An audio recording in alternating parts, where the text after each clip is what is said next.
When Attachment Fails by Kim Montgomery. Most babies in North America experience warm, loving relationships with their parents or caregivers. It's what allows them to feel attached and secure. It makes the world a safe place for them to grow and explore. Attachment and the feeling of security it provides allows children and young adults to develop the confidence they need to push beyond the boundaries of home and family and eventually become independent individuals. When attachment fails, however, many of these developmental goals are thwarted. For children, the world is no longer a safe place.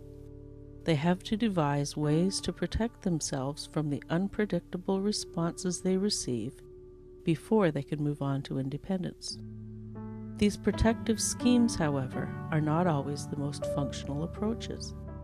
They leave the unattached children with behaviors that parents, teachers, and others find difficult to work with. The Attachment Association of Canada has developed a website that parents, teachers, and caregivers and mental health professionals can use to find information, books, videos, and seminars to help them help the children who struggle with attachment issues. Of particular help is a video on the site that explains some of the causes of attachment disorder. Attachment disorder occurs when babies and young children do not form proper bonds with their parents or caregivers. When this happens, the child cannot trust the caregiving environment to do what he or she needs it to do. Causes of attachment disorder include the loss of a caregiver, such as a mother or father, the illness of the mother, unpredictable caregiving, abuse, and neglect. Abuse and neglect are two of the major reasons for attachment disorder. Some populations are at greater risk for attachment disorder. Studies indicate that up to 80% of children from families that experience poverty, maltreatment, substance abuse, and violence develop serious attachment difficulties. These children are not the only ones who can have trouble with attachment, but they do represent a significant proportion. Historically, attachment disorder was explained through a psychosocial model. However, more recently, neuropsychology has added to our knowledge of how trauma affects brain development. When the causes of attachment disorder are present, researchers claim that the structure of the developing brain is impacted. For example, there is decreased development in the areas of the brain that regulate feelings and emotions. How do we identify attachment disorder? According to the experts on the Attachment Association of Canada video, the language of children is behavior. In other words, children will tell us when something is wrong by the way they act.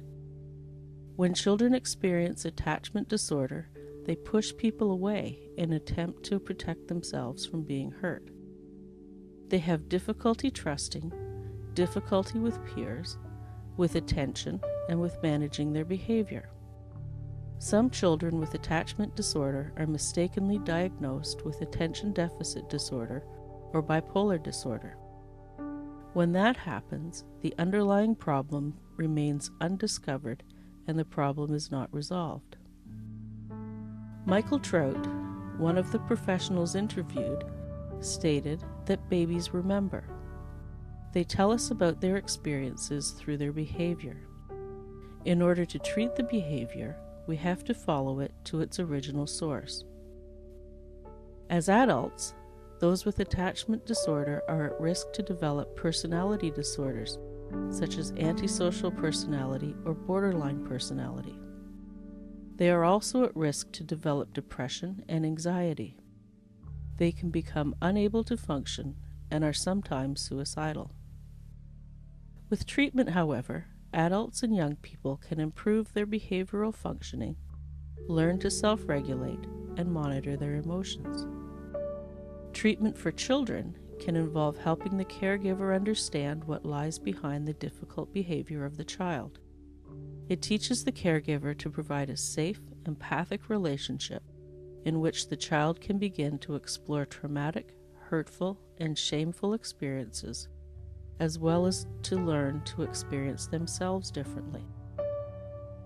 This website is very helpful because it contains not only helpful information for both childhood attachment and adult attachment difficulties, it also contains a recommended list of books, videos, and conferences that are suited to all of the different people, parents, teachers, and professionals who may be involved in helping the individual.